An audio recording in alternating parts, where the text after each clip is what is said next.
자, 이제 우리가 참 제가 참 이 복음서를 예수님을 좀 어떻게 하면 더 깊이 있게 알 수 있을까 참 많은 고민들을 좀 해봤습니다. 그래서 제가 참 여기에 많은 시간들을 투자해서 한번 살펴봤는데 정말 오랜 동안 살펴봤는데 이게 너무 또 양이 많다 보니까 저도 사실은 이게 굉장히 많이 헷갈리는 부분이 많이 있습니다. 그리고 우리가 그런 것을 정리하는 것이 쉽지가 않은데 일단 우리가 내복음서를 통해서 어떻게 좀 여러 가지 종합적으로 예수님을 입체적으로 볼 수 있을까라는 그런 방법론에 대해서만 좀 말씀을 드리니까 여러분들이 이거는 뭐 여러분들이 앞으로 뭐 이런 방법론들을 좀 뭐 성경을 내복음서를 볼 때 이런 것들을 조금 기억을 해서 보시면 좀 낫지 않을까. 그냥 여러분들까지 사실 이건 굉장히 뭐 쉬운 내용은 아닌데요. 한번 간단하게 좀 언급을 해보면 자, 내복음서를 가지고 우리가 개별적으로 통합적으로 먼저 살펴보는 것이 필요합니다. 먼저 네 개의 초상화로 보는 거예요.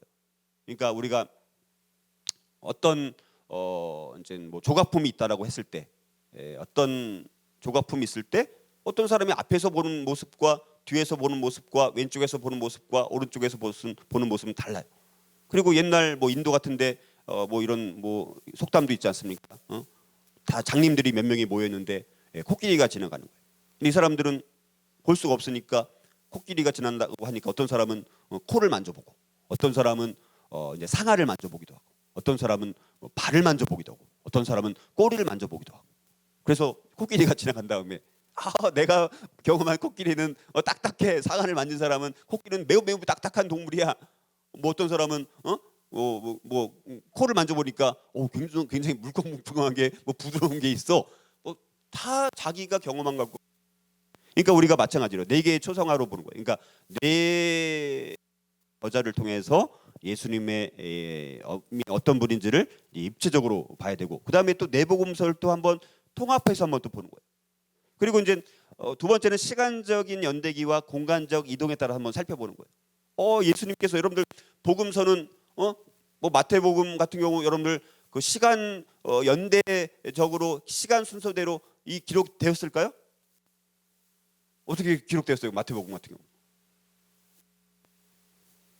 마태복음 특별히 그 제자 훈련 교재예요. 유대인들을 위해서 쓰여진 제자 교재 할 수 있는 것이 마태복음. 그러니까 이제 유대인들을 향해서 예수님에 대해서 소개하고 싶은데 이제 아주 치밀하게 주제별로 딱 아주 정렬을 너무너무 기가 막히게 한 거죠. 그래가지고 마태복음을 이제 마태라는 저자가 세리 마태가 이제는 꼼꼼한 사람 아닙니까? 아주 주제별로 꼼꼼하게 해가지고 예수님이 어떤 분인지를 주제별로 다 이렇게 정리를 한 거예요.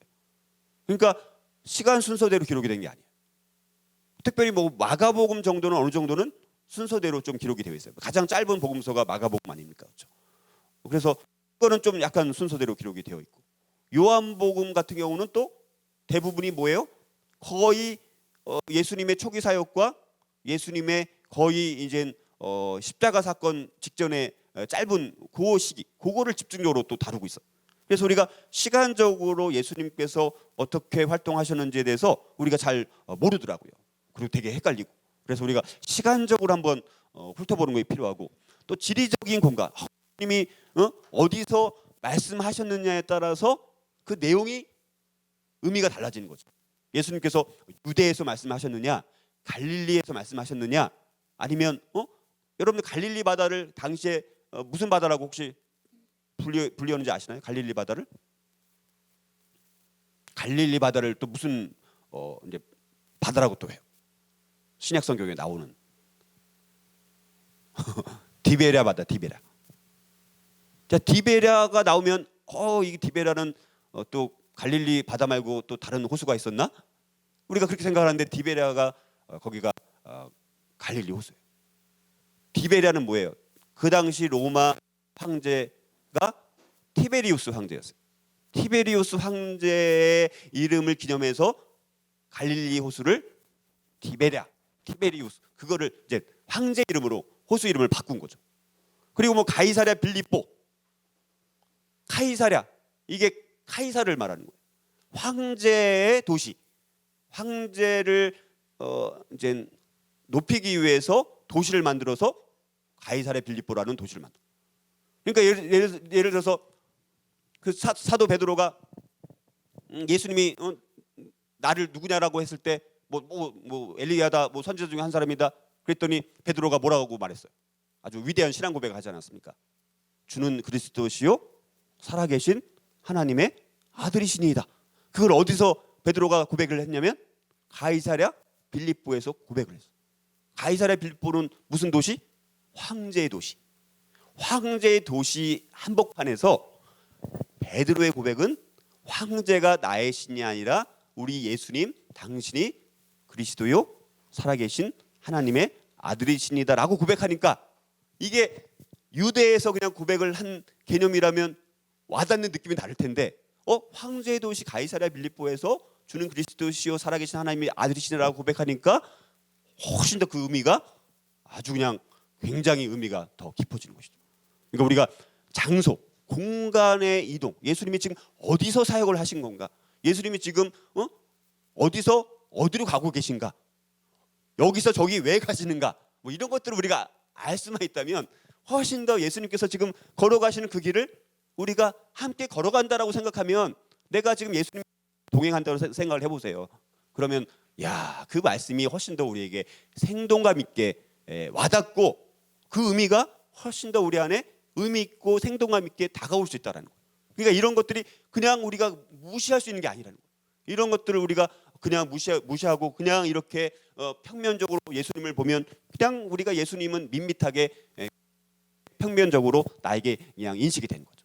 그러니 예수님을 이렇게 입체적으로 보면 아주 역동적으로 생동감 있게 마치 예수님이 지금 내 옆에 계신 것 같은 그런 우리 이제 그런 마음을 자꾸 우리 갖도록 우리가 그렇게 해보면 참 신앙이라는 것이 훨씬 더 역동성이 생동감이 있지 않을까.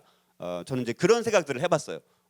이제 저의 이제 그런 관점을 그래서 여러분들에게 말씀을 드려본 거고, 그 다음에 역사적 관점으로 살펴보면 역사적 관점. 그러니까 예수님 당시에 예수님이 태어났을 때 이 로마 제국의 황제는 누구였어요? 또 헷갈려요. 또 헷갈려요. 예수님께서 태어났을 때 당시 로마 제국 황제는 누구였어요? 네? 헤롯? 헤롯은 로마 제국의 황제가 아니라 이제 분봉왕이죠. 유대의 분봉왕. 로마 제국의 황제. 옥타비아누스라고 그랬잖아요.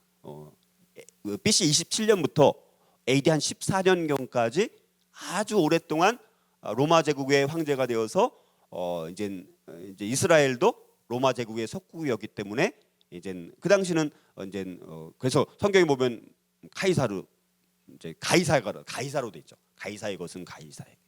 그 가이사가 카이사를 말하는 것이고 AD 14년에 티베리우스 황제가 되는 거예요. 그리고 이제 헤롯 황제, 헤롯 대왕. 헤롯 황제는 아니죠. 헤롯 대왕이고 성경에 보면 한 6명 정도의 헤롯이라는 사람이 나와요. 그래서 이 헤롯이 저 헤롯인지 저 헤롯이 이 헤롯인지 맨날 봐도 헷갈리는 거예요. 사도행전까지 보면 한 6명 정도가 나오는데 헤롯 대왕부터 해서 헤롯 아르켈라우스, 헤롯 빌립, 헤롯 안티파스. 그러면 예수님 시대 때 침례 요한을 사용시키고 예수님께서 십자가에 죽으셨을 때 본디오 빌라도와 함께 연합해서 그렇게 원수 같은 사람들이 친구가 되었던 그 헤롯은 어떤 헤롯이냐 그러면? 무슨 헤롯이에요? 헤롯 안티파스. 그러니까 이런 정도는 우리가 좀 알고 있어야지. 여기 이 헤롯이 무슨 헤롯인지 알아요. 예수님께서 태어나셨을 때 2살 아래에는 다 죽여라 명령했던 헤롯은 또 무슨 헤롯이냐? 헤롯 대제. 그 헤롯은 헤롯 대제.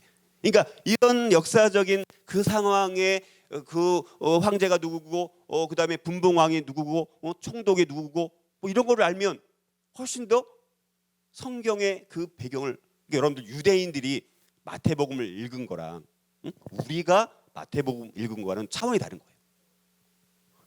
구약의 모든 배경을 알고 그 당시의 배경을 알고 마태복음을 읽는 사람들은 거기서 말하는 게 뭔지 아마 훨씬 더 깊이 있게 다가올 거예요. 근데 그런 배경을 하나도 모르고 우리가 읽으면 이게 뭔 배경도 모르고 읽으면 그 의미를 얼마나 우리가 알겠어. 솔직히 많이 모르는 거예요. 그러니까 이런 것들을 우리가 알아간다는 것이 우리가 필요 없는 게 아니라는 거예요. 그냥 맹목적인 신앙 이게 아니라 우리가 알고 믿어야 되는 거예요. 맹목적인 신앙은 잘못된 신앙이에요. 사실을 사실대로 믿는 것이 믿음이에요. 맹목적인 신앙은 거짓도 사실로 믿어버리는 게 맹목적인 신앙 아닙니까?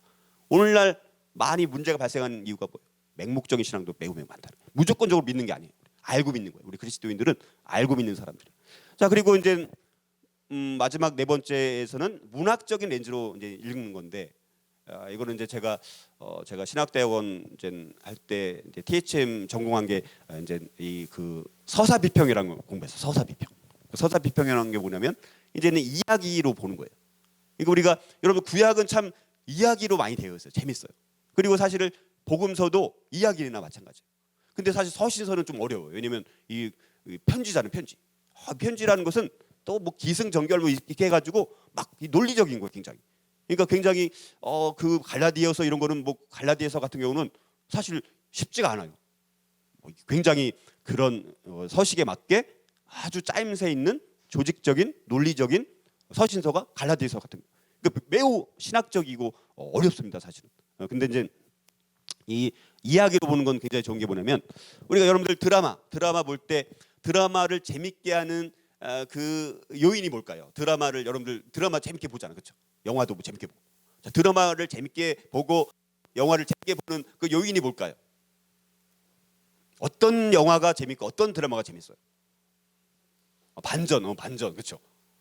막 갈등이 증폭되다가 갈등이 해결되고 이제는 좀 마음을 편안하게 생각했는데 갑자기 갈등이 막 더 증폭되는 거예요. 그리고 막 사람들의 마음을 긴장시키고 막 역동적으로 막 움직여요.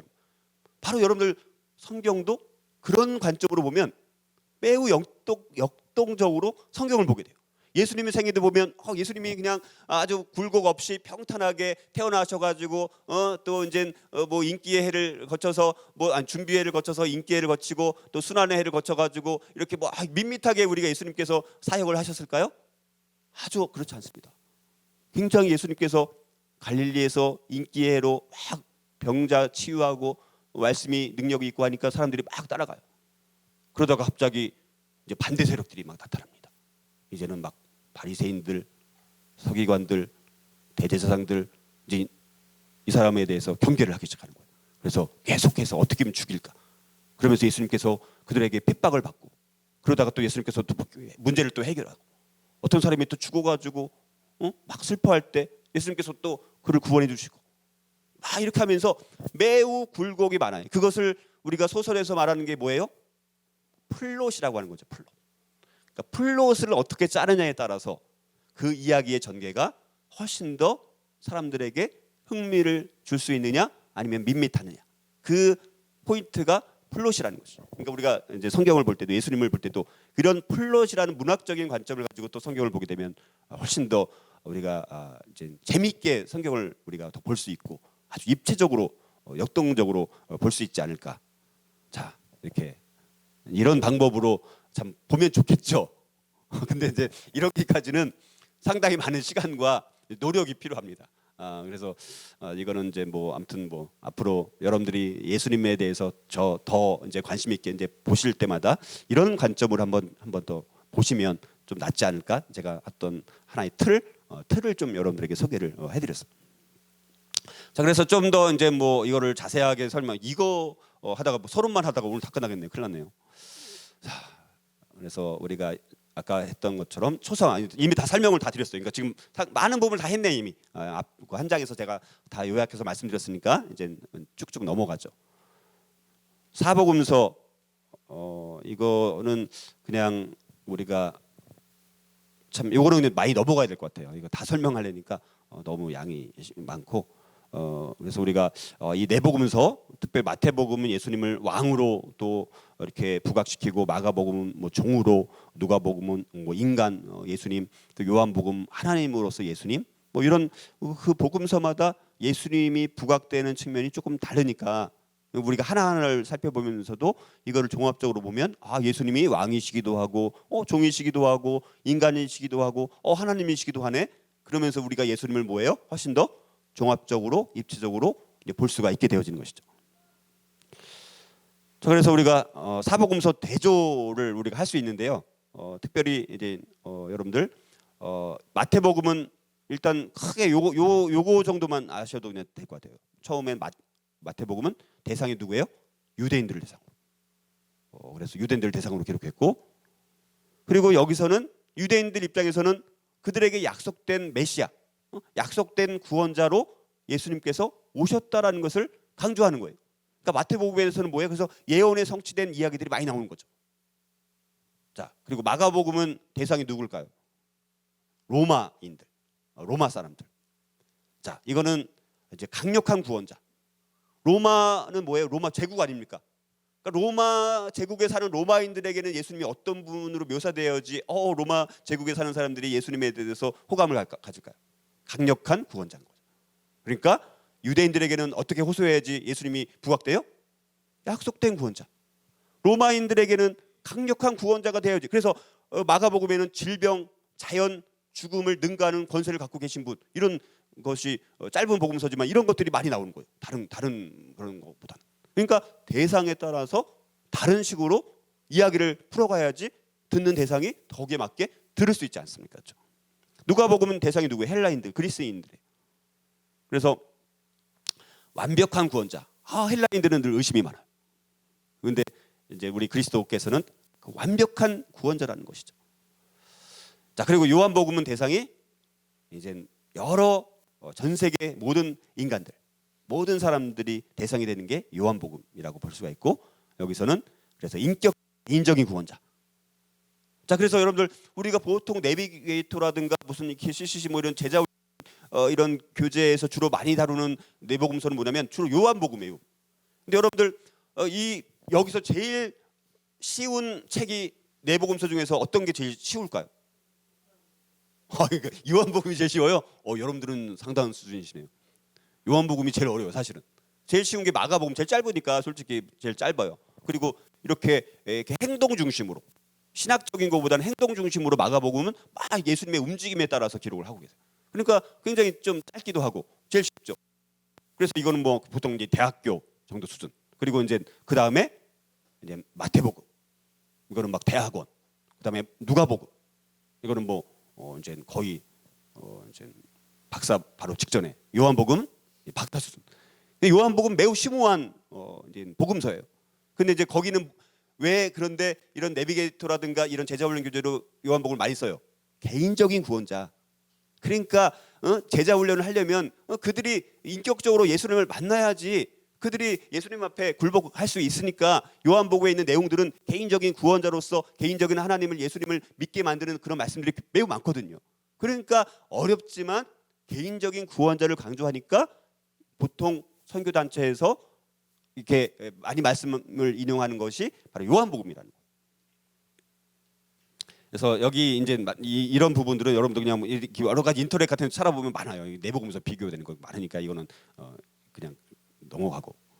자, 뭐 마태복음 이런 것들도 뭐 이렇게 설명을 다 드릴 수는 없어요, 그렇죠? 지금은 우리가 여러분들이 좀 이렇게 쭉 큰 흐름을 따라서 이제 봐야 되는데, 뭐 우리가 그렇지만 좀 기억해볼 만한 것은 요한복음에 7가지 유명한 말씀들이 있지 않습니까?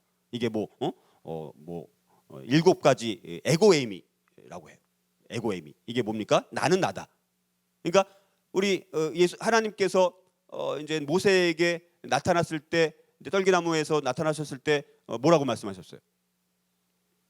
나는 스스로 있는 자니라. 그러니까 우리 하나님이 자기를 드러내면서 나는 스스로 있는 자니라고 말씀하실 때 그게 에고에이미, 이게 헬라어로 말하면 나는 나다.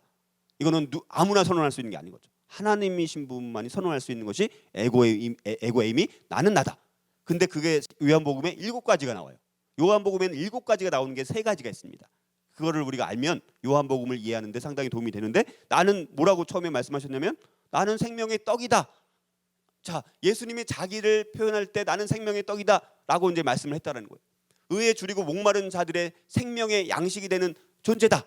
예수님께서 자기를 그렇게 드러내셨고, 나는 세상의 빛이다. 어둠에 갇힌 자들을 생명과 진리로 이끄는 빛으로 나는 오셨다. 나는 그런 빛이다. 3번째, 나는 문이다. 세상에서 수고한 자들이 평안과 안식의 처소로 들어가기 위해서 반드시 통과해야 되는 문이 나로 말미암지 않고는 아버지께로 갈 자가 없다라고 말씀하신 것처럼 나는 문이 되는, 나를 내 문으로 들어가서 가지 않으면 하나님께로 갈 자가 없다라고 말씀하시는 거예요. 나는 선한 목자이다. 세상의 위협과 핍박과 참 어려운 시대를 살아가는데 과연 누가 목자가 되느냐? 내가 너희들의 선한 목자고 나는 참 목자장이 된다라고 또 말씀하지 않으셨습니까? 그 다음에 나는 부활이요 생명이다라고 말씀을 합니다.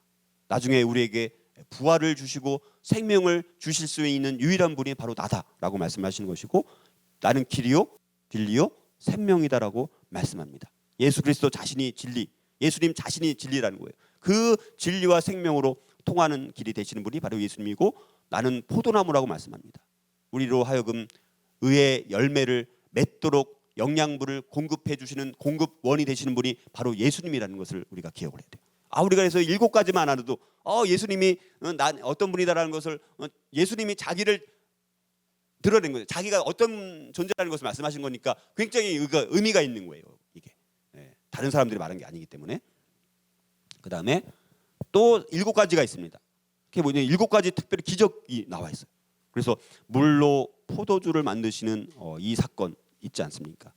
질을 초월하는 분이에요. 예수님은 질을 초월하시는 분입니다. 그래서 이제 유대교, 물이라는 건 유대교를 상징하는 거예요.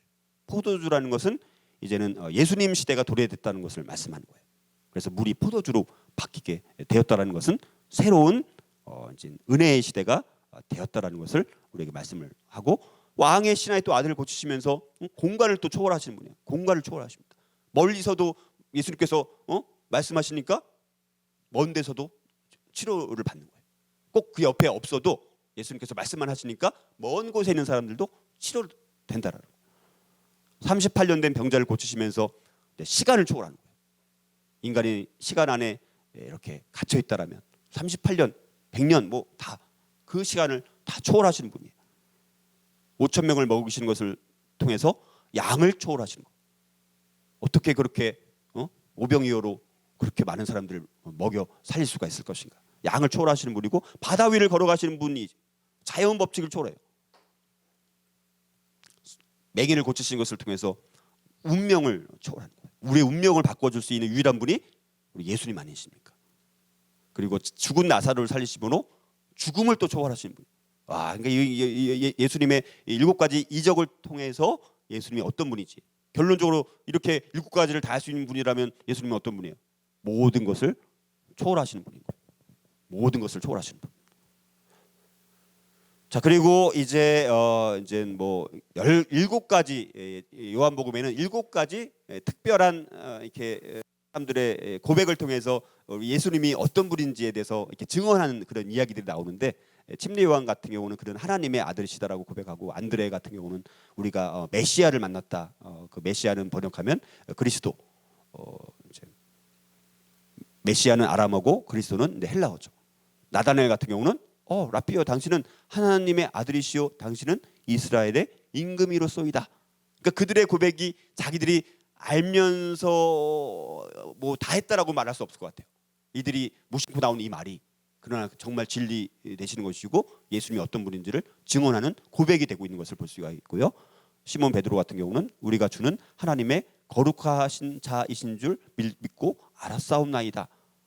사마리아 여인 동네 사람들을 통해서 이는 보라, 이는 그리스도가 아니냐, 세상의 구주신 줄 알미라 하였더라. 마르다 같은 경우는 그리스도시요 세상에 오시는 하나님의 아들이신 줄 내가 믿나이다. 도마, 나의 주님이시요 나의 하나님이시니다. 자, 이들의 고백이 매우 매우 위대한 고백들이었더라.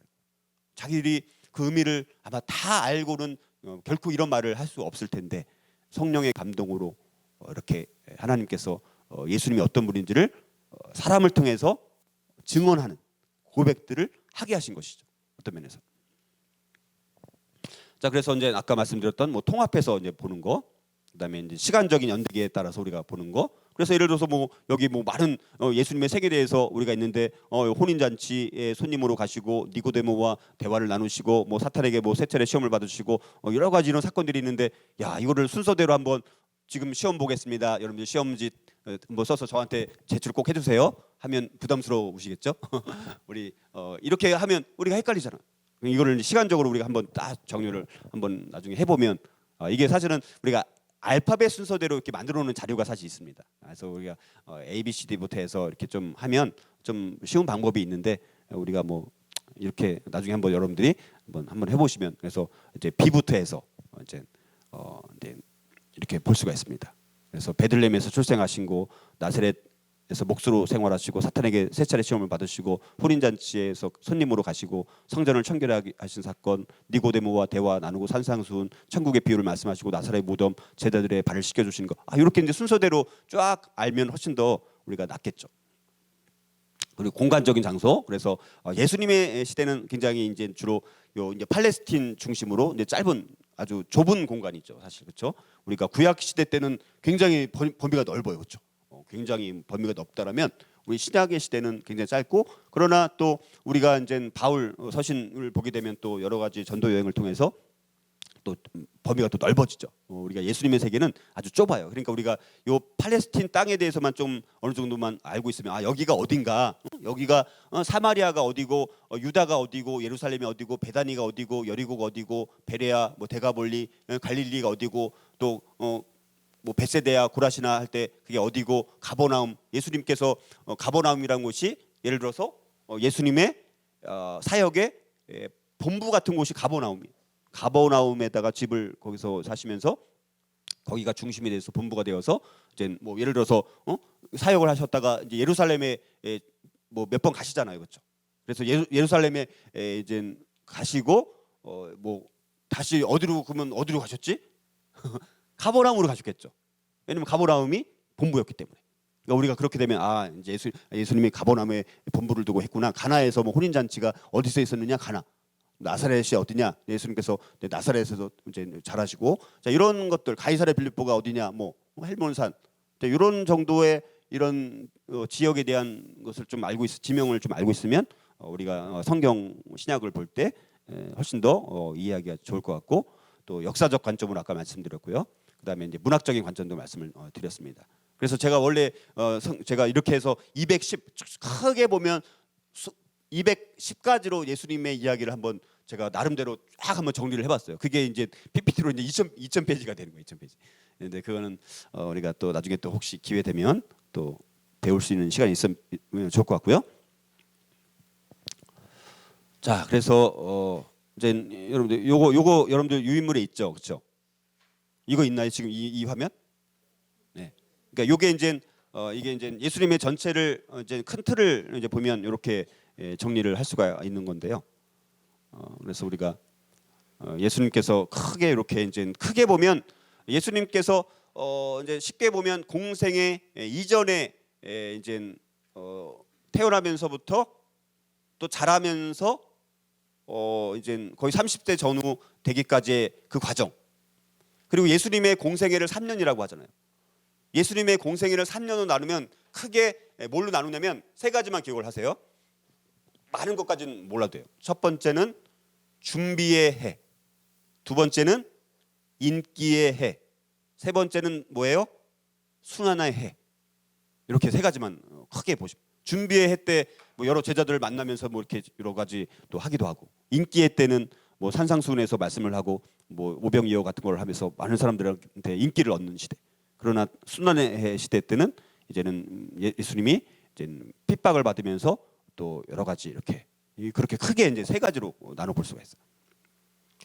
자, 그래서 우리가 예수님의 어린 시절, 우리가 어린 시절 전에 먼저 서론이 나옵니다. 여러분들 글씨가 아마 거의 잘 안 보입니다. 죄송합니다. 여러분들 더 크게 좀 나눠드리기에는 아직 이게 시간이 저도 많이 부족해가지고 유문을 크게까지는 못했는데, 일단 이거는 우리가 크게 한번 서론 부분에 해당되는 부분이 있고요. 그래서 여기에는 뭐 성육신의 신학적인 배경 같은 경우가 요한복음에 많이 나와 있어요. 그리고 이제 누가복음 같은 경우에 이제 예수님의 탄생부터 해서 이제 마리아가 엘리사벳을 방문하러 가고 또 침례 요한의 탄생 이야기라든가 뭐 족보 이야기라든가 뭐 이런 부분들, 뭐 이런 게 이제 서론에 나와 있고요. 족보, 그래서 이스라엘의 구원자일 뿐만 아니라 온 인류의 구원자가 되시는 분이 바로 예수님이라는 것을 우리가 알 수가 있고, 자, 그래서 우리가 내복음서에 특별히 여러분들 모든 책들의 서론은 굉장히 중요합니다, 그렇죠? 서론은 굉장히 중요한데 그거 보니까 내복음서의 서론을 보니까 예수님은 아브라함과 맺으신 언약을 성취하실 분이시고, 또 다윗의 아들이신 메시아이시고, 또 하나님의 아들이신 메시아이시고, 또 너무나 소개하고 싶은 분이 예수님. 누가복음 1장 1절에 4절에 보니까 누가라는 사람은 예수님을 너무너무 막 소개해주고 싶은 거예요.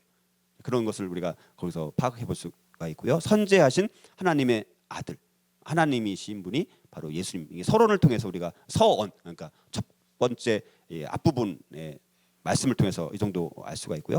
또 예수님은 특별히 요한복음에 보면 로고스라고 말씀하십니다. 로고스. 우리가 로고스란 말씀이 굉장히 사실은 신학적으로 로고스라는 말 안에는 매우 깊은 신학적인 의미가 이 안에 담겨져 있습니다. 이게 헬라 사람들에게는 로고스라는 것이 모든 것의 제일 원인이 되는 것이 이 로고스. 헬라인들에게 로고스라는 개념은 모든 만유의 근본 원리, 근본 정신을 헬라 사람들은 로고스라고 말을 했어요. 그리고 유대인들에게 있어서는 말씀이 뭐냐면 다바르, 하나님께서 자신이 하나님 존재이신 분이 이스라엘 백성들에게 오셔서 말씀하실 때 그 다바르, 그게 이제 로고스의 말씀이에요. 그러니까 이제 예수님께서 이제 요한복음 1장 1절에서 태초에 말씀이 계시니라, 이 말씀이 하나님과 함께 계셨으니 이 말씀은 곧 하나님이시니라, 이 말씀이 로고스예요. 그러니까 이 말씀은 모든 것을 다 포함하는 개념이 이 말씀입니다. 그러니까 예수님 바로 그런 분이라고, 로고스 안에는 그런 의미가 담겨져 있는 것을 볼 수가 있고요. 예수님은 선재하신 분입니다. 이미 성육신 하시기 전에 이미 계셨던 분이에요. 우리 그 부분을 우리가 예수님은 아기 예수로 인간의 형상을 입으시고 베들레헴으로 오시기 전에도 이미 존재하셨던 분이고, 태초의 말씀은 곧 하나님이시니라. 예수님은 태초부터 영원 전부터 이미 말씀으로 계셨던 분이에요. 예수님은 아버지와 함께 가졌던 영광을 선포하신 분이고, 예수님은 우리를 위해서 자신을 낮추셨고, 또 예수님은 만물들이 있기 전부터 계셨던 분이 바로 예수님이셨다라는 것을 우리가 예수님의 선재, 예수님은 이미 선재하신 분이구나라는 것들에 대해서 우리가 또 인식을 못할 때도 있는데, 한번 이것들을 생각해 볼 수가 있고, 예수 그리스도의 이름들이 많습니다. 우리가 몇 가지만 기억을 해보면 200개 이상이 나와요. 근데 우리가 특별히 예수 그리스도 할 때 예수가 뭐예요? 예수가 이름이에요. 예수가 이름. 그리고 이제 예수라는 것은 자기 백성을 이제 구원할 자라는 것이 예수라는 의미가 담겨져 있고, 그리스도는 직분이에요. 직분. 그래서 예수 그리스도, 이름이 예수고 직분이 그리스도. 그리스도라는 것은 뭐냐면 메시아입니다. 아람어로 말하면 메시아. 근데 이것은 기름 부음을 받은 자.